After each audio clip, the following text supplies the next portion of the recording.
All right. Hey, welcome everybody. As we're waiting for everybody to jump in, like we were talking before, what interesting like innovation, business model pivots, et cetera, are you seeing coming out of like the COVID world reality? What's interesting to you? There is, I think, a lot of focus right now on, I think, personally, businesses, everyone is really evaluating what's important and what's essential, and then what's not, and what can be either thought about in a different way or reprioritized. So I think there is a lot of we are not under a time personally or business wise to waste of all of energy, and I think there has been a lot of that. That has been one of the biggest things I've noticed over the last few months. That feels like a decade at this point. Yeah. It does, doesn't it? I mean, say, for me, I feel like we've had to adjust to some business model pivots, because what we've acknowledged in the industry is there's a huge consumer shift into the online world, right? Both from an entertainment perspective as well as from a shopping behavior change perspective. So a lot of our shifts are around that space.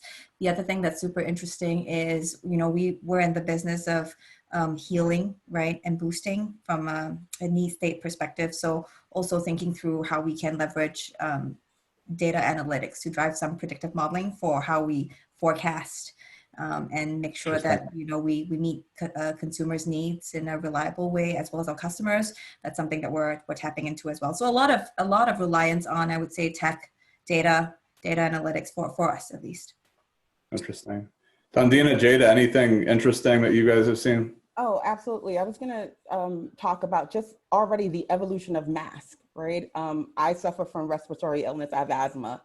And just looking at the pivot of performance gear, the partnerships with performance gear and anti-pollution, looking at antiviral, looking at how Under Armour sold out in their mask focused on athletes in 1 day. I mean, 1 hour actually in 1 day. Looking at even now how we're looking at pet care and pet food. I was going to say, even reading up on how even now communicating with the deaf and hearing impaired through transparent mask and breathable garments. So I'm completely fascinated in the past couple of months, just how fast that space is evolving, and looking at filtration for our everyday needs and what that everyday new normal is. So I think it's just a great opportunity for entrepreneurs who are competing with these, with companies who are known for working in these spaces, and just even the reaction of companies to simple things in beauty, like people are getting rashes from wearing masks all day or working in masks all day, or reactions to hand sanitation. So that has been quite exciting for me just to watch and learn and see how people are responding. Dondeena, anything interesting?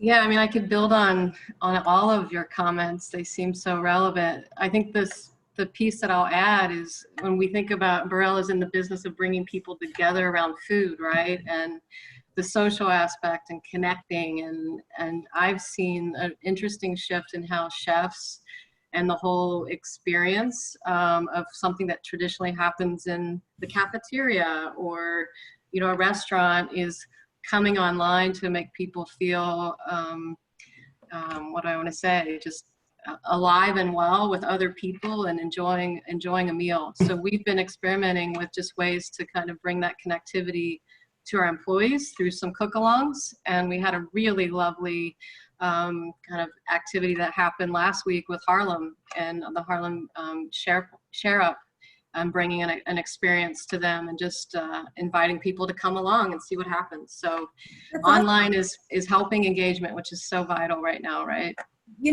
Actually, like this, it's so interesting because you almost think this pandemic has actually I just see so many creative ways people are reaching out. It's awesome to see, and even companies reinventing themselves. I was just trying to reach out to someone at Camp, whom I think, they've been doing a lot of awesome even collaborations with retailers, and some of these even retail stores have to reinvent themselves. But I'm just so inspired by creativity that I see out there, including what you're doing as well with the cook-alongs, the virtual cook-alongs. All these new partnerships to build on that, Yeah. right? Like companies would have never seen partnering together Absolutely. to advance what we Absolutely. need, the things we need. Looking forward to getting into a lot of that. So like definitely keep your, don't lose your thoughts as we go along. But for the audience, welcome to the Courageous Minds Only community. For those of you who don't know me, I'm Jason Hauer, co-founder and chief growth officer at the Garage Group, and also the founder of the Courageous Minds Only community. And just for quick context, from a Garage Group perspective, we help Fortune 500 companies take a startup inspired approach to solving innovation and strategic growth challenges, everything from like resetting portfolio strategy due to COVID to helping existing brands like pivot and continue to build their pipelines in a strong way. And then we created the Courageous Minds Only community a few years ago, really as a place for courage, inspiration, and ideas for building the future in an uncertain world. And that's why we're all here today. An amazing panel and hopefully really good, inspiring conversation. We've impacted like thousands of people in Chicago and in New York live, and it's been really cool we're talking about pivoting to a virtual format to where we had really great crowds for the last 3 that we've done, and we're continuing to push it forward. So just appreciative of everybody taking the time out to be here and be a part of the conversation. And this is a really important one around sustainability, health, wellness, and well-being, and 4 very strong leaders that have really great points of view. Their brands have been at the kind of the epicenter in a lot of ways of driving a lot of these trends, and will continue to be as well. So excited about that. If you've been at a chat before, you'll know that I say this all the time. If not, then it's good. But like, this is a time for you to get inspired, and I would encourage you to put your phone down, put Slack down, and take the time to just unplug and listen and get inspired. And my call to action to you, and our call to action from a Garage Group team, is pick one thing out of this conversation that you're going to take forward and start to apply to your business, your brand, et cetera, and make the time meaningful. Don't just show up and kind of half listen. So that's my encouragement to you there. But let's dive in. We have about 45 minutes of discussion, and then we'll have Q&A at the end. If you have questions as we go along, put them in, and I may pull them into the conversation.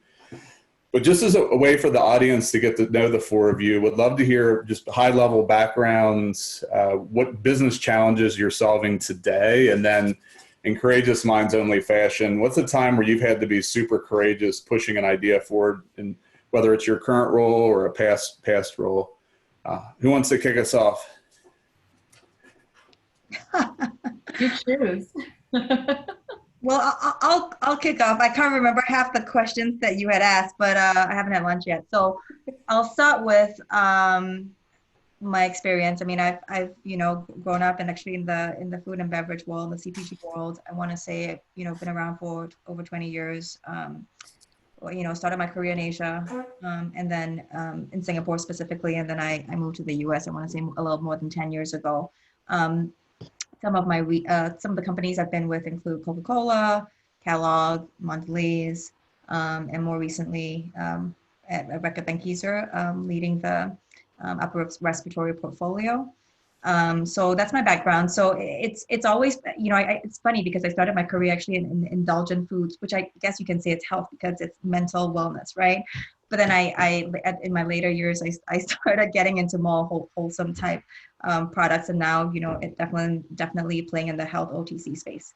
In terms of business challenges, I would say there's plenty. But I think the biggest thing in my mind and in the minds of my team is really thinking about how do we continue to keep a pulse on what's happening. As you know, the world moves so quickly. How do we build foresight in terms of how we go to market and how we think about a business? So a lot of what we're trying to do now is building the foresight that would help us leapfrog the category, leapfrog competition, trying to make sure that we are helping consumers and guide them through the health journey. I think that would be kind of what's top of mind and what are the areas we want to solve for. Claudine, I'll build on that. I love the word foresight. A little bit about my background. I started to add up the years and I was like, whoa, I don't know that I want to admit that. But over 30 years ago, I was at the M&M Mars company, starting out in confection and indulgent back then when confection and athleticism was kind of born and the energy bar market was born.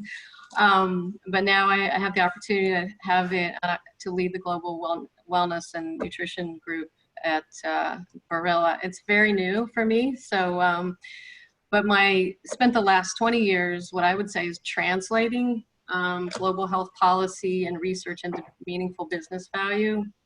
My passion's always been around people and kind of mindset and shifting behavior to have a meaningful impact on people's lives. And at the core of that is well-being.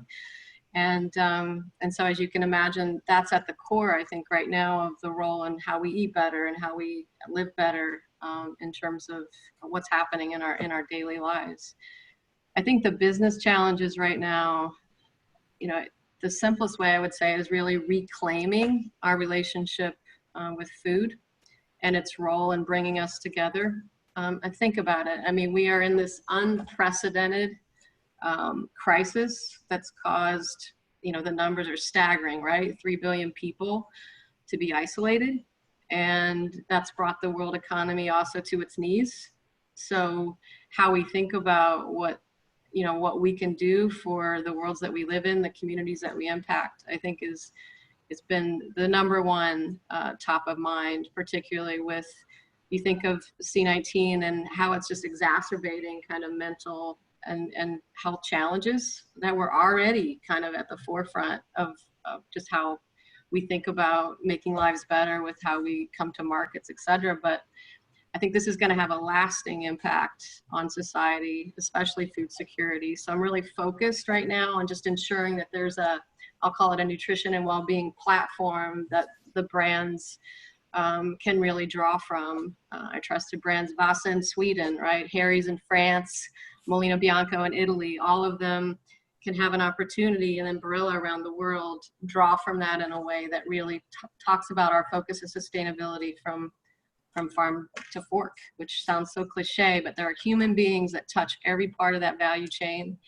And the work that the company's done to maintain the continuity of business through this time is extraordinary. And so hats off to the front line, not only in the health care space, but also in food, helping to ensure people are fed and have what they need. So funny.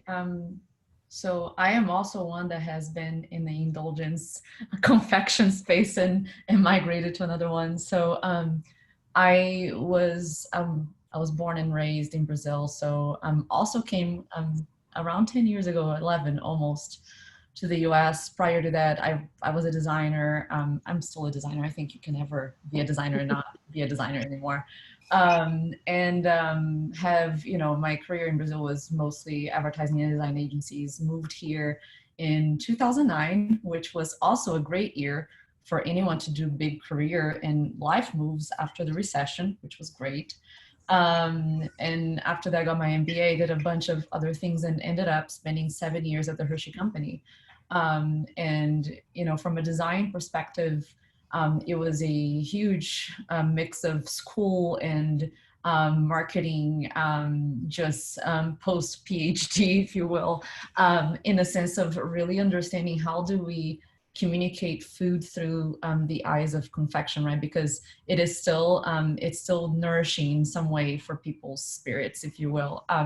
And then spent a little while in a UX digital agency, and then landed at Danone with the opposite end of the spectrum, food wise. So you started with confection 9 years ago, and then end with plant-based foods and organic and all of those. And some of the elements, being a creative director at Danone, one of the pieces that as a company we're trying to, our corporate mission is really just one planet, one health. So we want to bring as much amazing, nourishing food to as many people as possible. And that's something I can get behind personally. It resonates with my philosophy in life. And from a design perspective, especially now, because I feel that all of us in any food industry role, the world between January and now feels like you went into like a time tunnel traveling machine with, you know, you're still seeing like the blurry windows on your sides. The importance in the rituals that food represents in people's lives now more than ever, because you can't congregate around a restaurant. You can't congregate around a food truck sometimes, depending on where you are in the world, not just in the feeling that right now as a global society, we're all experiencing a very similar thing, which is very unprecedented to think that an entire globe of people would be experiencing a very similar feeling of isolation and yet this unification around one thing that we're all feeling. So food, when I think about challenges, Jason, it's this notion around how do we translate through design this, we're gonna emerge in 2021 with this, I believe, with this dire need for human connection. Because right now, we're trying, right? We're like, we're here. Like, I'm like, hi guys, like, can we high five? And we can't. And humanity and humans, we need connectivity with one another. So from a design perspective, it's super interesting to think about how can we communicate and translate and think through innovation and think through a human-centered design process and thinking about putting these people at the center and the dire need for connection and how food fits into this place and how quality food and quality nourishment in a place where everything gets stripped away, how important it is to really fuel our lives with the right things and how people are finding the right things through their journey now as some have no other option but to either shop at the grocery store instead of ordering, or and people in dire economic situations where their nourishing food options are very limited. So what is the new reality that emerges from that, and how design can visualize and transform that reality are fascinating and very rapidly changing challenges that is it's both fascinating and terrifying to keep pulse on. Jada? So just to jump in here, so I'm born and bred in New York City. I got my undergrad and my master's from the School of Visual Arts. May not look it, but I've been a design professional for a little over 20 years. And I think what makes me quite unique is I've worked supporting brands as well as being an entrepreneur. So I've worked across multiple verticals and industries, pretty much just implementing people-centric thinking and people-centric led design programs and supporting global brands and really understanding what that means. I think a lot of times we say consumers and forget that consumers are people first. Yeah. I've also dabbled quite a bit in digital content. I think that comes from my publishing background.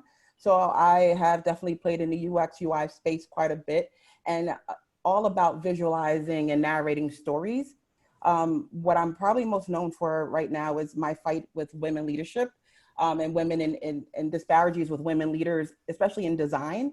So I feel like that is a conversation that is truly never going to go away. And then being a Black woman who's also a creative even opens up the landscape. So I think people seeing women in leadership roles and people seeing minorities just in some sort of leadership role is quite critical, which then builds into my love for mentorship and understanding the value for mentoring, giving back, and growth. Currently, I'm at Colgate-Palmolive leading oral care devices globally. And I would say, you know, I'm courageous every day, especially since I'm a woman in design. But moving that forward, I would say I work in innovation. And so I'm surrounded by a broad range of experts. And I'm always trying to take that strategic stance or be the lead of being more supportive. It's not always about it being my idea. It's about making sure the ideas are left on the table for all of us to sort of distill down and figure out what is the right approach. So I think it's critical.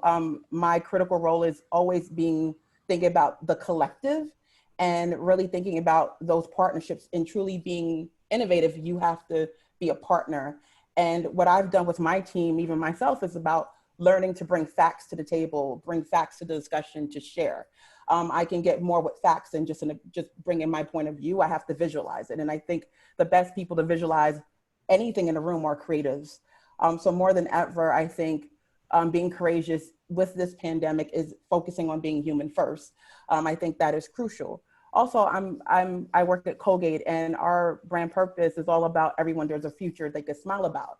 And what we've learned more than anything is everything starts with your mouth. So early detection, oral care, it seems to be a way of my life, because I've worked quite a bit in just personal care and oral care through other CPGs I've supported, like Kimberly-Clark or P&G. But with Colgate, I mean, learning about that has been critical to how everything is moving with health and wellness. So I think I'm definitely at the forefront of working with really smart people, really trying to bring that education forward with a truly global brand that's almost in everyone's household. So how do you really start talking about health, especially now that personal care is so crucial? More than beauty, people are moving from beauty to what does personal care mean? People not understanding how burned out they are, and now having the time to understand that it's so important to take care of yourselves, and what are those tools that I need to take care of myself. So that's kind of where I'm at right now on my journey. Yeah. So I told you guys, four amazing leaders. So excited about the conversation here. So kind of kick this off, kind of a pre-COVID look at things, like kind of what's in the crisis kind of situation, what's changed, and then kind of bookend with kind of where we see things going, and then we'll get into your audience questions. So first question, like sustainability, health, wellness, well-being have all been consumer trends that have been around, honestly accelerating even pre-COVID. And your brands have been at the epicenter of that in a lot of ways. And just curious, like in almost like a pre-COVID look at the space, what were the trends that the four of you were seeing, and how were your companies starting to play there? Maybe is kind of the first question here. Who wants to jump in there? I can start. Okay, go ahead. Like, we have so many, like which ones? No worries. I'll be short. I mean, Barilla, as you probably know, has played in the sustainability space for the last 10 years. I see them as a pioneer in the space. And feel free to look at the new Good for You, Good for the Planet sustainability report online. It's very detailed. And I would say plant-based, as you know, is, we're talking about plant-based vaccines, all the way to different plant-based evolutions of our products. And one of the areas that has really taken off that I see in 2018, the beginnings of kind of legume range of base pasta. You might know that legumes are used in crop rotation. So you can use the legume itself around wheat crops, and then you can also turn that into legume flour and also different types of products. And so there's a red lentil spaghetti, there's pasta shapes with legume flours, there's all kinds of addition of protein and fiber. And so I get excited about how we're moving from a very functional, gluten-free, right, is kind of a functional area, but it's also really important to people in terms of how they want to eat. And now I'm seeing the naturalness and the functionality kind of come together with new innovations that I think are really excited, and just the beginning of how we might be thinking about plant-based. Yeah, I'm like dying to jump in, because yes, to all of it.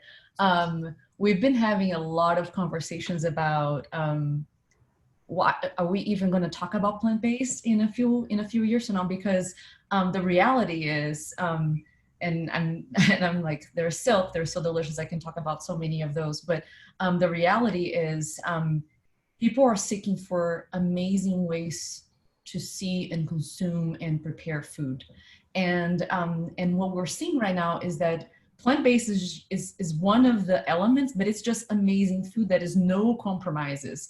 So there's so much technology. There's so many ways now to produce amazing consistency, amazing texture, really the delivery of the complexity of like crunches and textures and flavor that if you transport yourself from the 80s and go now, the cover books for recipe books for vegetarian recipes were like kind of like dready and sort of sad. And right now the exuberant world of food, it opens up to this notion around plant-based being a compromise. It becomes just like another aspect of food, and you see this reflected in stores where oftentimes we see, not predominantly, but a lot of times you see normal cheese, dairy-based cheese, and plant-based cheese sitting side by side. You will see plant-based or gluten-free pasta sitting side by side with normal pasta, but you start seeing the worlds colliding when it really reflects the mentality and the mindset of people just seeking for amazing ways to consume and to prepare food in a way that nourishes.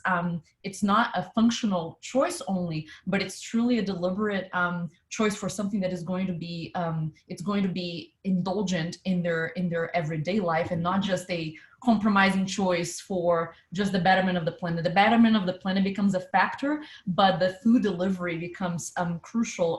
And we can debate Impossible Burger and beyond and all of those things, but it's very much in that sense of like, there's no compromise. There's this plant-based that is kind of less than. It becomes this exuberant source of nourishment and flavor that across the board is just super interesting to be part of. Yeah, you know, I mean, and to the kind of the other end of the spectrum on health, but along the lines of indulgence, you do see an acceleration between pre-COVID and post is indulgence foods too, right? I was just having a conversation with some of my old friends with, I'm Mondelez, and they were talking about how they've never seen business like this before, like Oreo sales are through the roof. I mean, I think to the idea of, there is an acceleration of people that think about sustainability and health. There's also this group of folks that are thinking through, how do I need something to get my mind off things, right? The whole idea of mental wellness. I'm one of them. I'm worried about, oh my God, the storm in Jersey, what's it doing to my ice cream in the freezer? But I see that trend as well, very different pre versus post. I do see this big lift in, in indulgence foods, candy, confectionery. I mean, I think there's this idea of how do I just keep my mental well-being, and actually indulgence is a big part of that, regardless of whether it's plant-based or the other extreme as well, like chocolate and candy.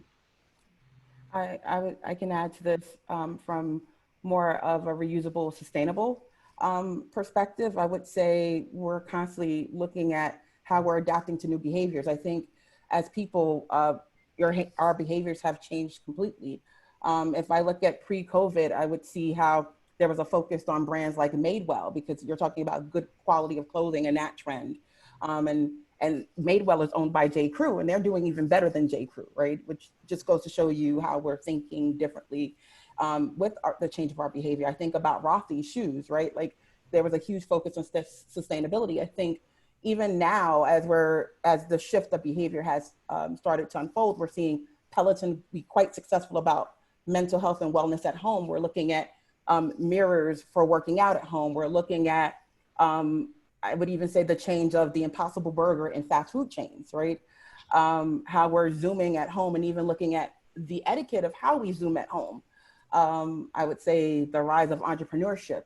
I would go to collaborations. I think one of the things I was looking at not too long ago was Adidas and Stella McCartney, right? Talking about that high-low beauty and sustainability line of sportswear. I would think about Asics and Pirates, right? Sustainable yoga line. So we're definitely seeing self-care at the forefront. For me in particular, I've been playing in carbon-based materials and heavily in bio-based materials, because we're talking about oral care and things that you put in your mouth. And we're talking about protective barriers and anti-bac. And so when we look at just pollutants in the world or in the air, it's like 90%, I think it's like 91% of the world. We now live in places where the air quality is at a high alert of toxins, right? So people are looking at rejuvenation, cleansing, skincare, and barriers. So I'm playing heavily in that with barriers. And I think Colgate as a whole, we're looking into whether it's for our health or even for our pets, right? Because we have so many categories, Colgate-Palmolive. We're looking at ingredients and being very transparent about the ingredients and the things that we're using and doing in our products, from fragrances to packaging and structures. I would even say more critical for big corporations and enterprises is you have to start with your supply chain. So before we can make these promises and really source the best ingredients and start to move the needle of true innovation also has to start at the supply chain. So I think that has 100% advanced. I think everything that I've touched has had anti-back on it. Everything has scaled up so that people can clearly see what is in the products that they're purchasing. And mainly because they're not even purchasing them in the store. You're now doing everything from your device. So visibility to the things that matter the most, we're putting that at the forefront of the things that we're doing. Yeah. Claudine, how about for you in terms of the pre-COVID look? What are some of the things that you were thinking about, whether that was pre-RB or as well as RB?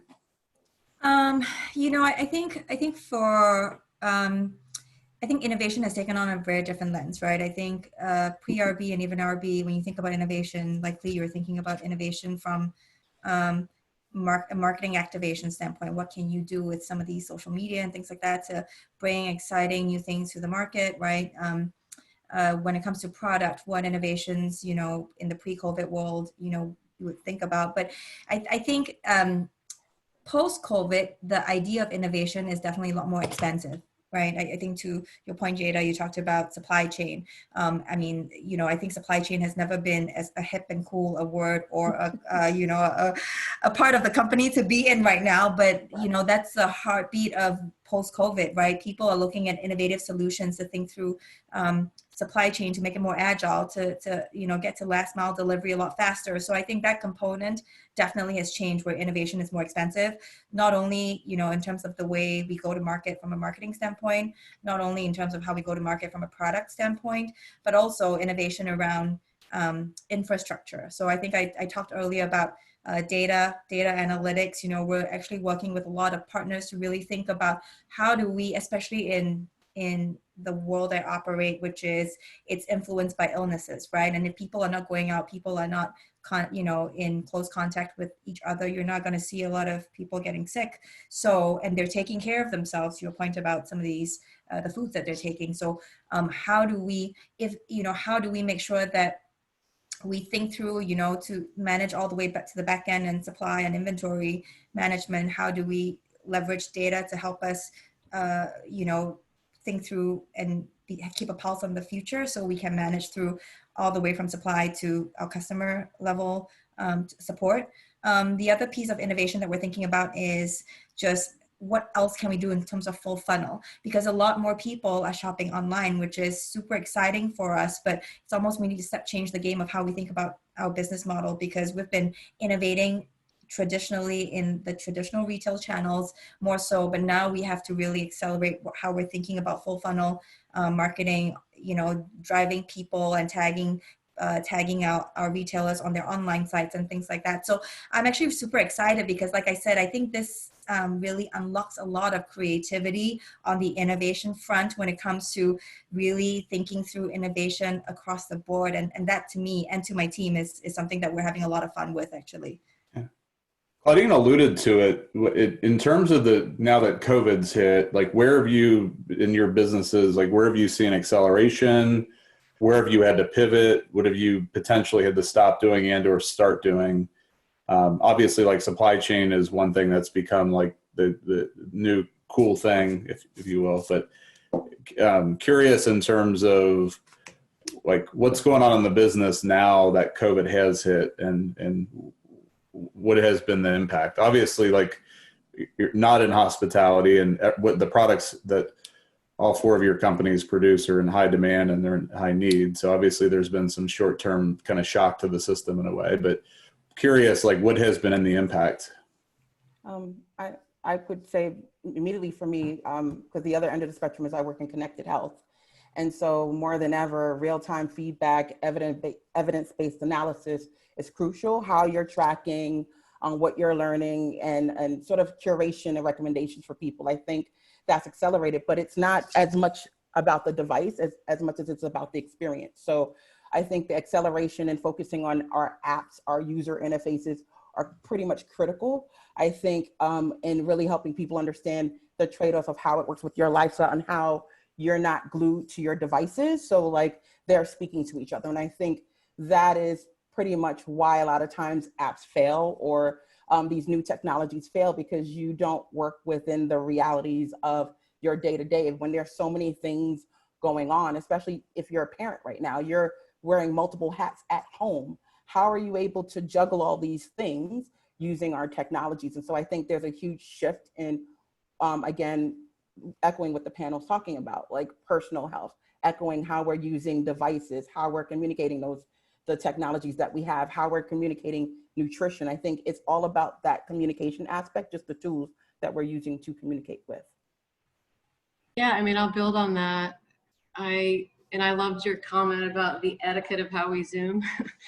But even pre-COVID, the anxiety, was roaring up and stress was roaring up. I mean, when you look at the country data, and now you think of what's happening as we're still in the thick of COVID. It just depends on where we are, around the world. I think to your point about logistics and ensuring the continuity of the food supply, all of a sudden you had a different population of employees who are kind of managing that, 24/7. And then you had another part of the population of employees who play different roles. And how do you keep everyone engaged? And, from my end, what I just appreciated about our organization is we continue just to find ways to connect each other, whether it was a communication, the simplicity of a communication hub for people to post kind of what they're up to, what they're doing, to internally our team kind of contributed to another initiative that our HR team has always championed called Si Mediterrano, which was about kind of bringing people together around food and seeing the health benefits of that and watching that inspiration kind of flow through the organization. So for me, it was just about how do we inspire mindsets in a really positive way to keep people engaged, and from my perspective, find the hidden sources of stress. Stress is one of those words that I think gets underestimated in the ability for people to contribute. We're talking about design and creativity. I mean, it can shrink our ability to be able to kind of be a part of that process versus an expansive opportunity. And I think we've paid a lot of attention to the impact on employees and within teams, right? I mean, my team is on a variety of life stages, and you have employees with kids who are young and want to be a part of the conversation. And I've just seen the company really rally around this convergence of work and home in a really positive way.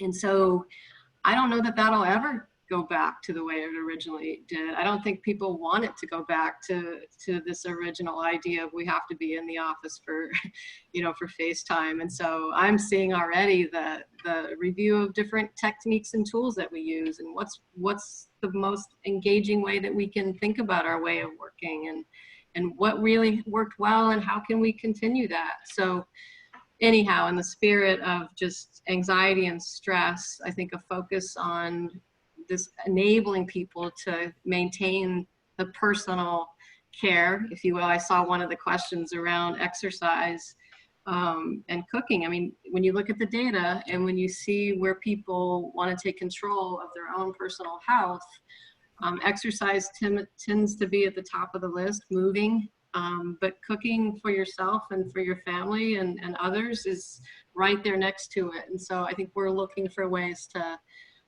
really amplify those opportunities and make it easier for people to either go into their pantry.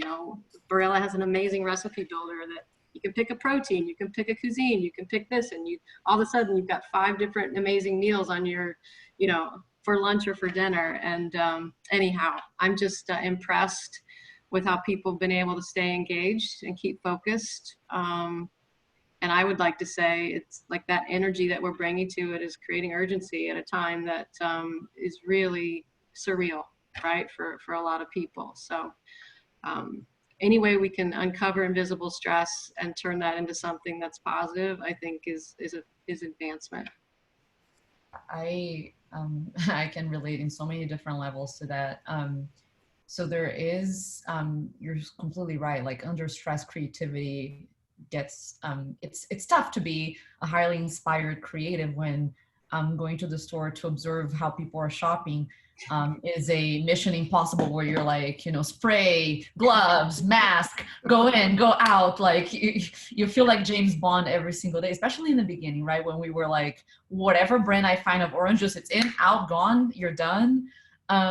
So I think that there is, but that piece, Jason, around that has been a major shift because yes, right after all the lockdowns came down and we saw that happening, all of us in consumer goods, we saw product flying off the shelf and, you know, pre-hurricane levels of empty shelves everywhere because the uncertainty of what's happening made people stock really to unprecedented amounts across the country. And that has put a ton of stress across the organization. I mean, supply chain, plant workers, I have a very special place in my heart for these people because it was, and it still is a very challenging landscape because for a lot of us, we cannot make product fast enough to fulfill the demand. And while that can be good news, it can be extremely challenging news when you have plant security playing a huge role. So you have plant workers that need to be at a certain distance. There needs to be a certain level of equipment that needs to be added, and you keep very close monitoring on where outbreaks are happening or not. So that puts a lot of stress in different ways into the organization. And then from a creative perspective, it's been in the very beginning, if you think about production, like advertising production, you can't shoot commercials, you can't produce anything because people need to fly, agencies, teams need to fly across the country or across the world to do this stuff, and you can't. There's simply no way of doing so. So we've seen some really amazing, nimble ways of trying to communicate in a genuine way with people. A little bit, Jada, to your point of like thinking about people as humans, not as a 24/7 mom or 24/7 shopper or 24/7 whatever consumer profile we see in our internal marketing reviews. It was, and especially, you know, and we're thinking COVID, but there's also, you know, the whole world around Black Lives Matter and all the support that went into that piece, and responding to all of those dynamics at the same time in a human way has been something that I think we can't unlearn that. To your point, you can't go back to the way things were. Because we can't unsee what we saw. We can't unsee the immense awareness to all the things, from what's in your label from the food to what's in your board of directors from a diversity to what's in the security and safety of workers as they deal with everyday lives and the choices that they make. So I think from a mindset shift internally in your organization, and we had a lot of you know, our CEO, we had a new CEO come aboard a couple of months ago. And one of the first things that he did was very honestly and genuinely pronounce himself against every single bit of racist remarks that have happened across the country in a very open way that felt very surprising to me to see someone come very shortly after taking the position and being so open. So there are things that I think companies are learning, brands are learning, and we are learning that there's no, pardon my French, but the time for bullshit and for sugarcoating stuff is like, we don't have time or patience anymore for it. Like, we need to be able to like act in a dynamic world where we just get to the point and are able to react, and everything is accelerating that. Just to build on that just a little bit, like, and you hit home with that, like the transparency aspect is so critical right now more than ever. We like used to say we smell bullshit a mile away. No, we smell bullshit instantly now. And even another trend, and I'm curious if this is happening with you guys, we've been calling it the open sourcing of data from health, right? We're used to hearing the word open source when you're talking about sharing from a digital aspect, but now like the open sourcing of experts with what we're experimenting with and what we're playing with, or just new innovations. We're not so secretive anymore. We're more about just sharing and dumping and not worrying about, the how much is this going to cost or the barriers. Just curious, is that happening with you guys as well, with the sharing of information, like your company, just the willingness to share what's going on in full transparency? Yeah, I don't know that we've been against sharing, but I can see the forthcoming approach in a much more overt way now. I mean, it's interesting because I saw in the chat like something about collaborating with chefs, and we've been more and more trying to co-create with the people that ultimately can help us get to the bottom of whatever we're trying to. And not in not in the bullshit kind of way, not in the, oh yeah, we'll co-create. We're kind of like asking them if they like something or not, and then going back into our rabbit hole. So I think that also opens up collaboration elements around, if someone else understands more about that thing that we're trying to do than we do, we seek for their participation, because we're all trying to build the same thing. And ultimately, if you grow the pie together, you bring more quality of whatever it is that you're trying to create together in a more meaningful way. You do see a lot of collaboration, I think, in the healthcare space, though. Like, as people try to think of solutions, vaccines, right? There's a lot of people in the healthcare and pharma space.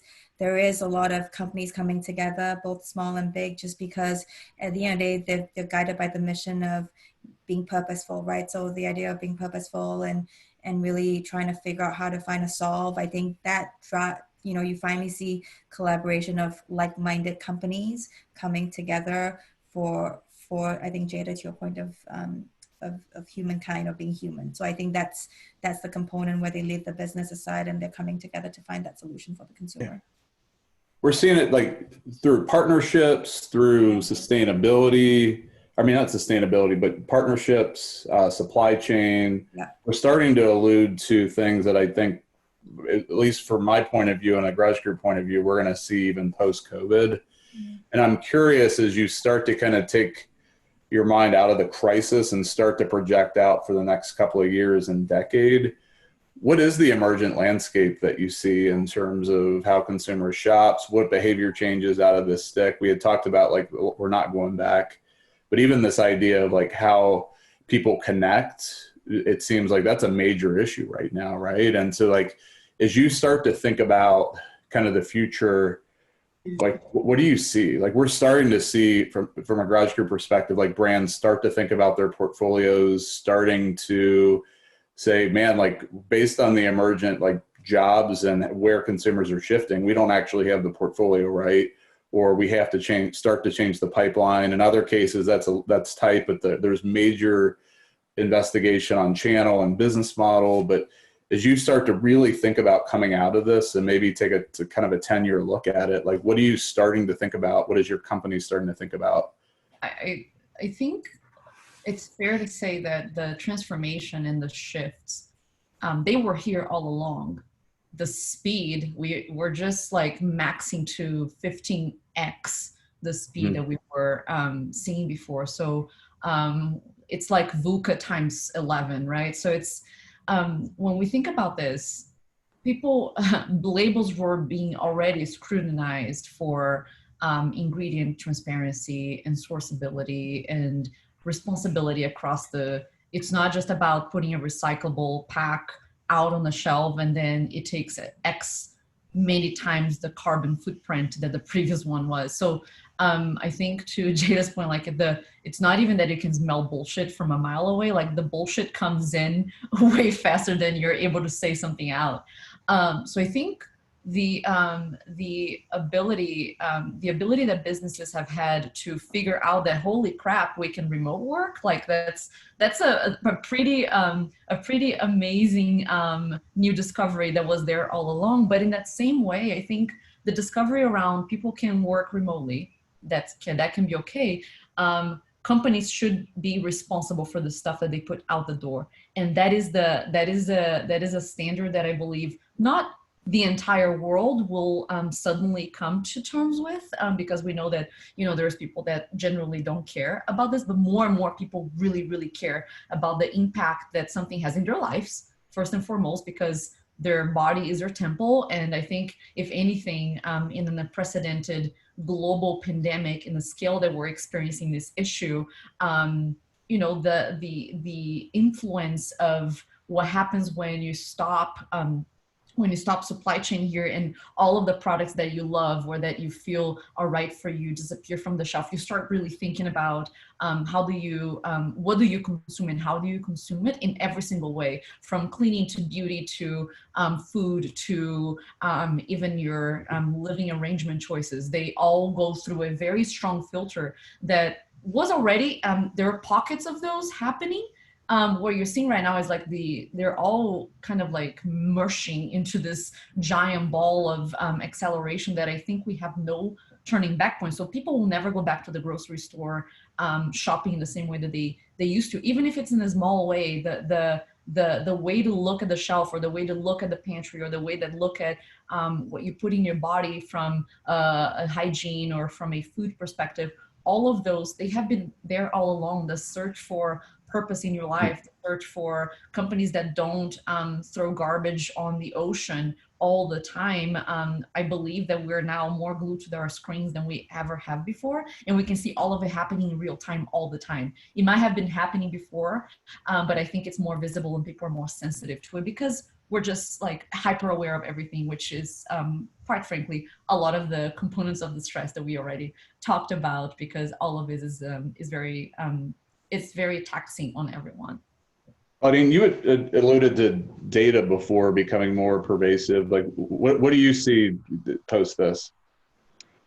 Yeah, so you know, it's funny because when I just looked at the brand plans we did at the beginning of the year, and I realized that we didn't execute on anything post March. Like everything has changed, you know. So I always get asked, actually the last couple of weeks, especially, like, what's our forecast? What do we see consumers, you know, as we think about going into the new normal or the next normal, however, what we call it, right?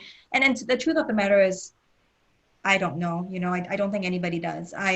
What I would say though is you know, we've tried to understand the impact of this and what we think will happen. So we've used both qualitative and quantitative data, especially as it relates to consumer behavior, right? There are health trends out there, what we're seeing, and working with data partners, right? So people like Doximity, Kinzen, all these guys to try and figure out from a data standpoint, what are we predicting 12 weeks, 18 weeks out. However, I would say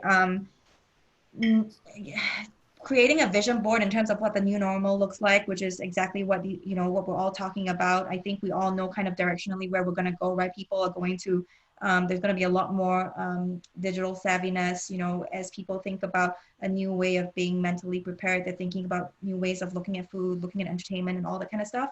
But having said that, I think it's more how we learn to, with our vision or with what we think we know, pivot along the way, because in the next 1 week, 2 weeks, anything can happen. Is the second wave of COVID really coming, you know, in September? Is it not? You know, I think these are just questions that we constantly have in our head, and we want to prepare ourselves and our brands for it, not so much even for our business, but also for the consumer needs, right? What, you know, if they need, you know, enough medicine, enough food, and they need to go to the shelves, will we have enough supply? Will we be able to communicate with them in a meaningful way in terms of providing them information that they need? So I think the data actually helps us keep a pulse on how we pivot. So I've been leaning a lot to data recently, especially, and more predictive analytics than anything else, just because, you know, I'm fascinated with how the world is changing and shaping. The traditional tools of research just doesn't, you know, I think we're still using it, like focus groups, you know, iterative ways of thinking about the consumer, but data analytics and predictive data analytics more so is what I'm relying on now to help me think through the next 12 months, the next 16 months until we get out of this. Jada, Dondeena? Yeah, I'll kind of step back and almost take a global view. You know, to your point, Faye, about some of these things have been around for a while, but I think what's different is the sense of urgency and the mobilization to prioritize and make some quick decisions, right? And when I look at humanizing sustainability, it's just kind of it's always been there as a concept, but when I look at the Green Deal coming through with Farm to Fork, and I think about, again, what is the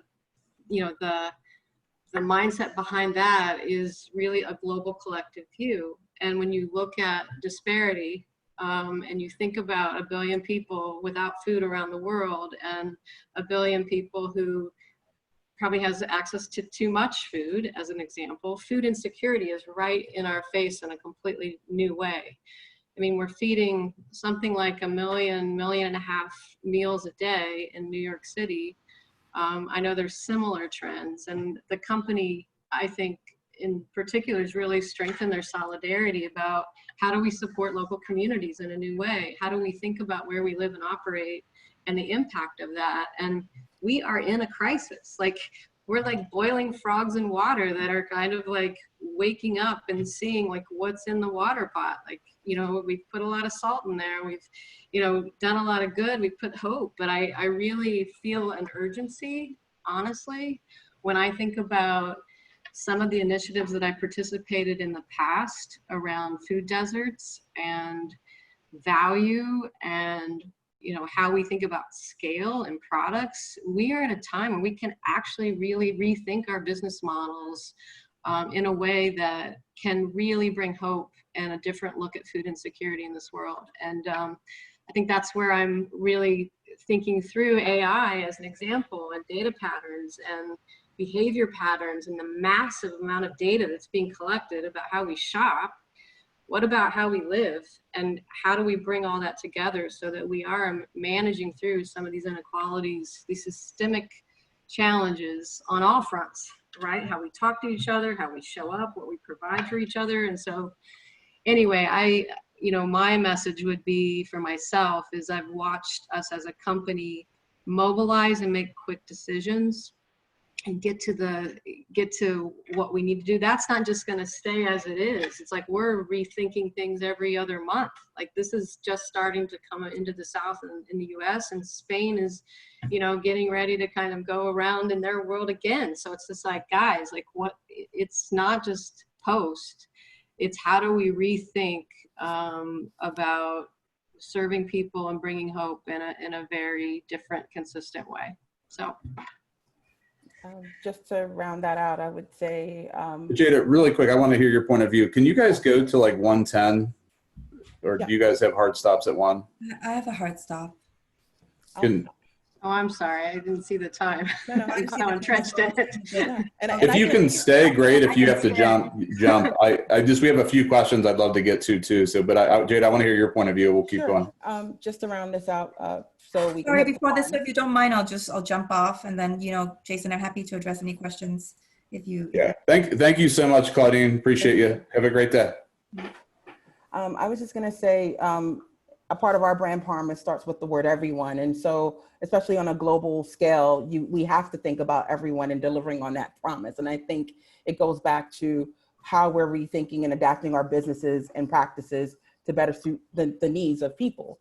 And I feel that if you as an organization, if you haven't adapted, I know we've had constant conversations about it. Leadership has put together new plans. And I don't look at those plans as, hey, this is our next 5 years. Like, these things absolutely will pivot as we learn, because no one has the answers, as Faye stated. But I think if we're not constantly adapting at this point, you're going to get left behind and not be relevant. I think more than ever for us, connected health, we're at the forefront of connected health and focusing on what does the new everyday health look like. And I think that for me is our shift of understanding people's concerns about personal health, hygiene, and protection. I think that is the priority. And if you as an organization aren't prioritizing what consumer health looks like for your organization, you're not going to have an organization. Yeah, that's well said. Let's dive into like just rapid fire Q&A. We just got a few questions to get to, and then we can jump. I think there's a number of stories I've been reading recently. I'm sure you've seen them, that like 1 in 3 restaurants is going to go out of business because of this. Obviously, there's a massive hit to small business in general, but specifically on the food side. And I think there's some questions in terms of like what does collaboration and help look like there? Dondeena, you mentioned kind of this idea of like collaborations and experiences with chefs, but I'm curious, like from the three of you, like what, maybe using that as an example of like a major hit, like a subsector of the economy that's been hit. Like how can we be helping there? Have you guys thought about partnership there and help? Yeah, I mean, there are endless, we don't talk nearly enough about it.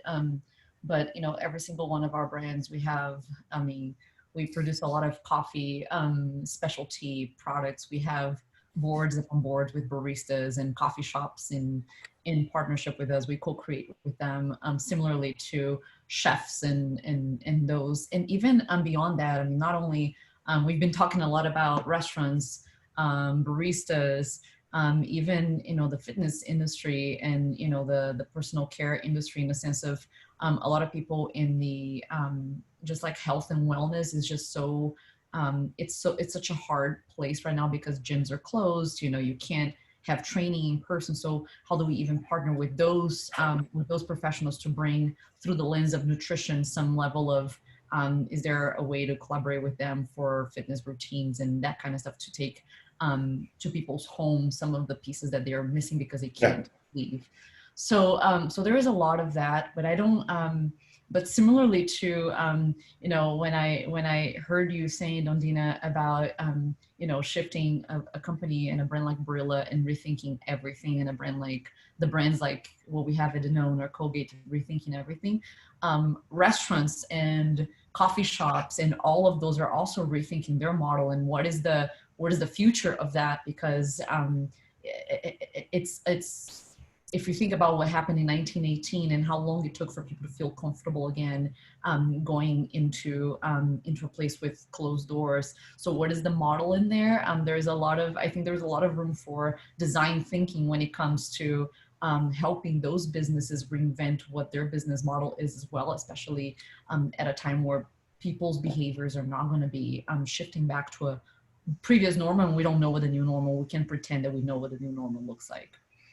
Well, just quickly, right? I mean, there's something like 27,000 restaurants in New York City, and you can imagine the infrastructure of people who take care of that. Yeah. There was an article in the Times this past weekend this past week in the food section called "The Imperial Chef," and where we were in the 70s and 80s, when it wasn't necessarily the chef that made the restaurant great. It was more of the cuisine and the culture. And it makes me feel like we're kind of coming full circle and stepping back again and thinking about the roles. I think about the inequality that's happened with chefs who have $40,000 in education bills and get paid, you know, $15 an hour if they're not the inspired chef. And so anyway, I'll just say I have a lot of heart for really rethinking those models and thinking about how we can pilot and bring just the humanitarian award of Jose Andres and what he did in Puerto Rico. I mean, we know chefs can mobilize and make things really happen and make it better and feed a lot of people. So I'm all for figuring that out. Just to add, what I've been seeing is I've seen an evolution to food trucks. Because that's mobilized and you can kind of move and kind of control your overhead. I've seen more direct to consumer from a local level. So when we talk about supporting local, I've seen some of my local restaurants, we've rallied behind them to get that food directly from the restaurant to the home, posing some issues with the delivery models like the Grubhubs and the Uber Eats, which are quite high. So there's an opportunity for them not to have to deal with the markups anymore. So I think it's definitely taking a break, taking a step back, rethinking the models, but it's a whole nother opportunity. I think I've even seen some locals partner with Amazon Fresh, with everything that was going on. So I've seen a lot of new innovations and just restructuring the models, but it is a critical issue. And I think with us talking about food education, I think us talking about the type of the ingredient story, I think here's another opportunity. I also saw a pivot of a few locals working with parents because they're taking care of their kids at home, and sort of what is the meal delivery system or even helping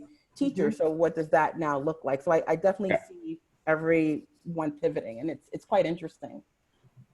I wanted to thank the three of you plus Claudine, just amazing conversation. So Jada, Dondeena, Faye, thank you. I know all three of you are very, very busy. I appreciate you investing time. And I think for me, it's just what I'm taking away from the conversation is this renewed sense of I need to be courageous. I need to continue to get in dialogue like this because there's so many concepts and ideas of even just kind of thinking about kind of the crisis we're in from a human perspective.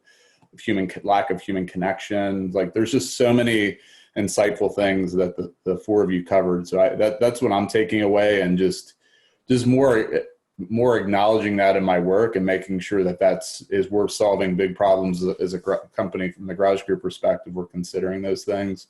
So that's what I'm taking away from the audience perspective. There's so many good things here.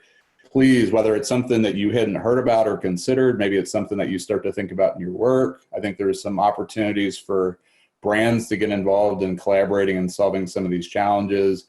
Please take the time to reflect and write something down. And then we're working on a couple of more amazing chats in the coming weeks and months. So over the next week or two, look out for announcements there. Just keep hustling, keep pushing forward, and just thank you for investing the time and being a part of this. I appreciate it. Thank you for the invitation. Awesome. Take care. Great job, guys. Thank you. Thank you. Bye.